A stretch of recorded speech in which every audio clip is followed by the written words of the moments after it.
always loved exploring remote places untouched by people. When I heard about a hidden lake deep in the forest, I couldn't resist. They called it Whispering Lake, though nobody really explained why. Some locals told me the trail had been abandoned for years, that no one went there anymore. But I didn't believe in ghost stories. I packed my gear and set out alone, eager to see the lake for myself. It took me almost half a day to reach the start of the trail. As I parked my car and looked around, I saw no other vehicles. The place felt strangely isolated, as if it had been forgotten. The air was thick with silence, except for the occasional rustling of leaves, but I wasn't worried. The excitement of adventure kept me moving. The hike was peaceful at first. Tall pines stretched high into the sky, their branches swaying gently in the wind. Sunlight filtered through the trees, casting flickering shadows on the forest floor. After a couple of hours, I found myself following a stream, the sound of trickling water keeping me company. I felt calm, even happy. But things started to change as I got deeper into the woods. The trees grew closer together, their branches forming a canopy so dense that sunlight barely reached the ground. It got darker, colder, and quieter. The only sound I could hear was my own footsteps and the soft gurgling of the stream, which now seemed distant. I started to notice strange things. The trail became harder to follow, overgrown with weeds and roots. At one point, I saw a small, weathered sign nailed to a tree. It had a simple message scratched into the wood: "Turn back." The words looked old, as if they'd been there for decades. I felt a chill crawl up my spine, but I convinced myself it was just an old prank. Someone trying to scare off hikers, maybe. I kept going, determined to reach the lake. Finally, after what felt like hours, I saw it. The trees opened up to reveal a wide, still body of water, Whispering Lake. It was beautiful, but there was something unsettling about it. The surface was perfectly calm, reflecting the darkening sky like a mirror. There was no wind, no birds, nothing, just silence. As I stood by the water's edge, catching my breath, I noticed something strange. The lake wasn't completely still. Ripples were forming, small waves moving across the surface, but there was no wind. There was nothing around that could have caused it. Then I heard it, the whisper. At first, it was so faint I thought I was imagining it. A soft, distant murmur, like voices carried by the wind. I couldn't make out any words, but it sounded like several people talking at once. I spun around, searching for someone, anyone, but the forest behind me was empty. I told myself it was the wind. It had to be. But the whispers grew louder. They seemed to be coming from the lake itself. My heart pounded as I crouched by the water, trying to listen more closely. That's when I saw them. Reflections in the water. Faces. Pale, ghostly faces staring up at me from beneath the surface, their mouths moving in slow, silent speech. I stumbled back, my breath catching in my throat. I looked around me, but there was no one there. Yet in the water, I could still see them. Panicking, I stood up and turned to leave, but the whispers turned into something worse. They were calling my name. My heart raced as I broke into a run, heading back toward the trail. The whispers followed me, growing louder, more desperate. The trees seemed to close in around me, making it harder to see the path. My legs felt like lead, every step a struggle. Then the worst thing happened. I looked down at my feet and saw wet footprints. They weren't mine. Someone or something had been walking just behind me, their steps trailing from the lake. I didn't dare look back. The whispers had become a chorus of voices, louder and louder, filling my ears until I could barely hear my own thoughts. I ran faster, crashing through the undergrowth, not caring about the trail anymore. I just wanted to get out.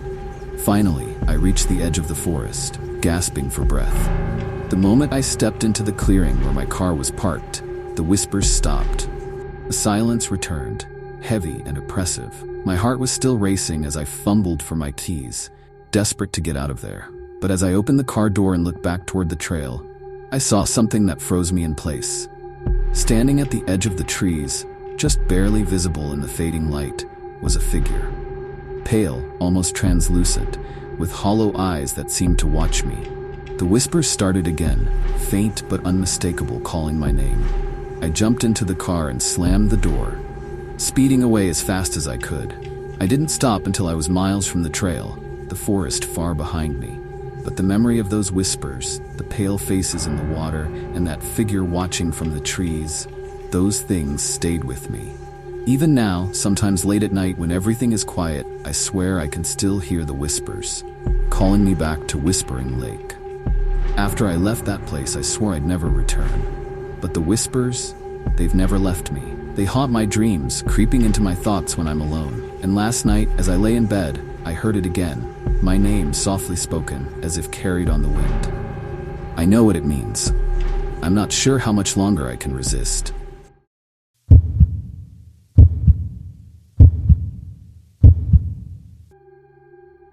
It was supposed to be a simple weekend getaway. I had been feeling burned out from work and thought a solo hike in the mountains would clear my head. A few days in nature, away from the noise of the city, sounded like exactly what I needed. There was a trail a friend had mentioned, secluded, scenic, and quiet. I figured it would be the perfect escape. I packed light, drove out early, and started the hike without a second thought. But the peace I was hoping for turned out to be something else entirely. The day started perfectly. The sky was clear, the trail was well marked, and I felt a sense of calm wash over me as I made my way deeper into the forest. There was something soothing about being surrounded by trees, listening to the wind rustling through the leaves. For the first few hours, it felt like I had made the right choice. This was exactly what I needed. Around midday, I stopped for a quick break, sitting on a fallen log to eat lunch. The quiet of the forest was comforting, and I couldn't hear anything besides the birds and the occasional distant sound of a stream. I remember thinking how lucky I was to have this little slice of nature all to myself. As I got up and continued along the trail, things started to change. The woods seemed denser, the air a little thicker, though I couldn't quite pinpoint what was different. The sunlight, which had been filtering through the trees earlier, seemed to fade, though it wasn't late enough for that. I shrugged it off as my mind playing tricks on me. About an hour later, the trail led me to a small clearing. I stopped to take in the view, but something felt off. I couldn't put my finger on it, but the silence wasn't comforting anymore. It felt heavy, almost oppressive. As I stood there trying to shake off the unease, I noticed something odd. A small cabin just at the edge of the clearing. I hadn't expected to see any signs of civilization out here. The trail was supposed to be remote, untouched by people, but there it was. A single-story wooden cabin, old and weathered, as if it had been abandoned for years. I felt a strange pull toward it, though I couldn't explain why. Curiosity got the better of me. I figured it couldn't hurt to take a quick look, so I crossed the clearing and approached the cabin. The closer I got, the more I could see that it hadn't been lived in for a long time. The windows were cracked, the door slightly ajar, and ivy crawled up the sides like the forest was trying to reclaim it. I pushed the door open slowly. The inside was exactly what you'd expect from an old, forgotten cabin. Dust, cobwebs, and old furniture scattered around. There was nothing particularly remarkable about it, but I felt uneasy standing there like I was intruding. I turned to leave, but just as I reached the doorway, I noticed something strange on the floor. It was a photo. An old, black and white picture of a man standing in front of this very cabin. He looked like he was smiling, proud of something, but there was a chill in the air as I studied it. I placed the photo back on the table and decided it was time to move on. I wasn't sure why, but being in that cabin made me feel more uncomfortable by the second. As I left the clearing and got back on the trail, the sky had started to darken. It wasn't quite sunset yet, but the light was fading faster than I'd expected. I picked up my pace, hoping to make it to a good spot to set up camp before it got too dark. But the further I went, the more I realized I wasn't entirely sure where I was anymore. The trail markings had become less obvious, and soon I found myself walking in circles. I passed the same fallen tree twice and began to feel the creeping anxiety of being lost. I tried retracing my steps, but the forest seemed different now. The trees were closer together, the air felt stifling, and the path I had been following seemed to disappear. I checked my phone, but there was no signal. My map was useless, and I was starting to panic. I kept walking, hoping to find a landmark or something familiar, but instead, I found myself back in the same clearing where the cabin stood. Only this time, the cabin wasn't empty. There was someone standing in the doorway, a man, his face in shadow, but his posture was eerily still. For a moment, I thought maybe it was the man from the photo, somehow real and standing right in front of me, but that couldn't be possible. I called out, "Hello? Can you help me? I think I'm lost."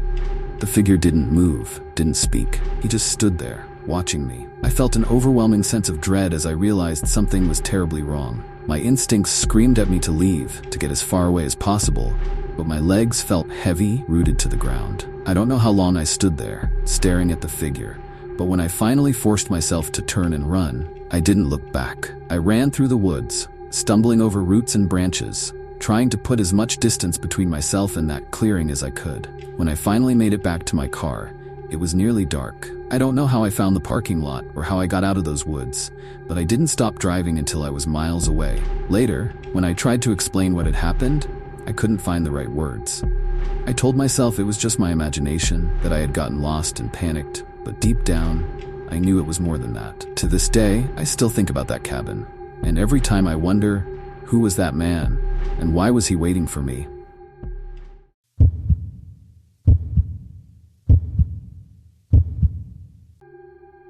It started as a simple weekend trip. I had always enjoyed the quiet solitude of the woods, and when my friends invited me for a weekend hike deep in a remote forest, I jumped at the chance. It wasn't the first time we'd ventured into the wilderness, but this time felt different, though I couldn't quite put my finger on why. The forest was beautiful, yes, but it was vast, dense, and seemed to stretch out forever, with paths that wound in confusing loops. We were a group of 4, myself, Mark, Sarah, and Jenny, and all of us were seasoned hikers.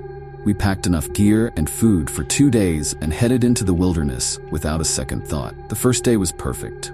The sun filtered through the leaves, casting soft shadows on the forest floor. We followed a well-marked trail for several hours, joking and chatting, feeling completely at ease. By the afternoon, we reached a stream where we decided to rest and eat lunch. It was peaceful, the sound of running water adding a soothing background noise to our conversation. It wasn't until later, as we ventured deeper into the woods, that things started to feel off.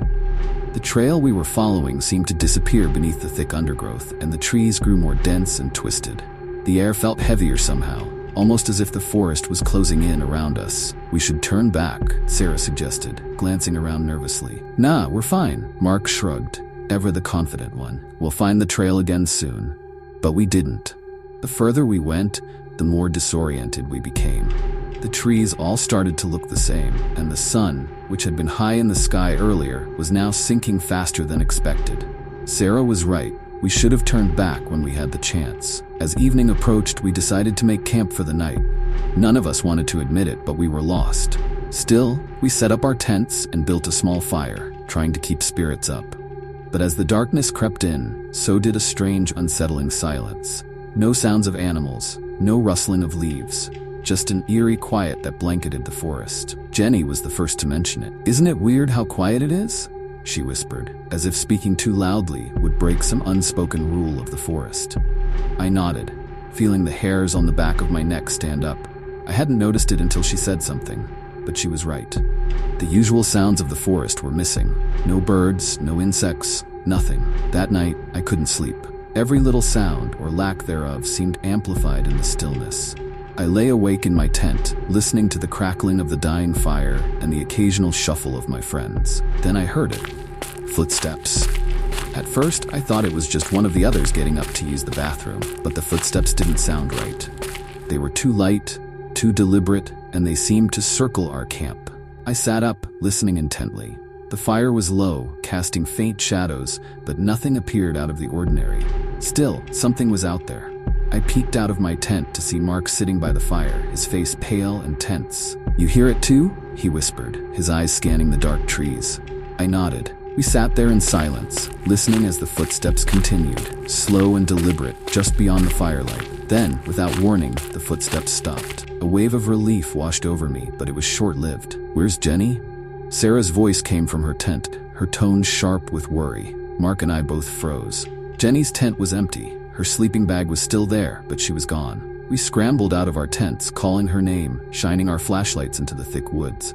But there was no sign of her, no tracks, no sound, just that oppressive silence hanging over everything. "We have to find her," Mark said, panic creeping into his voice. We grabbed our gear and plunged into the forest, calling Jenny's name as we stumbled through the undergrowth. Minutes turned into hours, but there was no trace of her. By the time the sun began to rise, we were exhausted, confused, and terrified. Jenny had vanished without a sound. After searching the entire day without success, we reluctantly returned to our camp, hoping that somehow Jenny had found her way back. But she wasn't there. Her tent remained untouched, as if she had simply walked away and never returned. That night was worse than the last. The footsteps returned, louder this time, circling our camp in the dark. Sarah was trembling, clutching her flashlight tightly. Mark was trying to stay calm, but I could see the fear in his eyes. Then the whispers started, faint, distant, but unmistakable. They were coming from the trees, from the darkness just beyond the light of our fire. "It's Jenny," Sarah whispered, her voice shaking. "It's her, but it doesn't sound like her." We stayed up all night, sitting by the fire, huddled together, too afraid to sleep. The whispers and footsteps continued, getting closer, circling us, taunting us. And then, just before dawn, Mark stood up. "I'm gonna find her," he said, his voice flat, almost robotic. Before we could stop him, he walked into the trees, disappearing into the darkness. We called after him, begged him to come back, but he was gone. Sarah and I stayed by the fire until morning, too terrified to move. When the sun finally rose, we packed up what little we had left and started walking. We didn't know where we were going. We just knew we had to leave. But no matter how far we walked, the forest didn't change. The trees seemed to stretch on forever, twisted and unfamiliar. The path we had followed in was gone, and with it, any hope of escape. As night began to fall again, Sarah turned to me, her face pale with fear. "We're not getting out of here, are we?" she asked, her voice barely a whisper. I didn't have the heart to answer her, because deep down, I knew she was right. We were never gonna leave.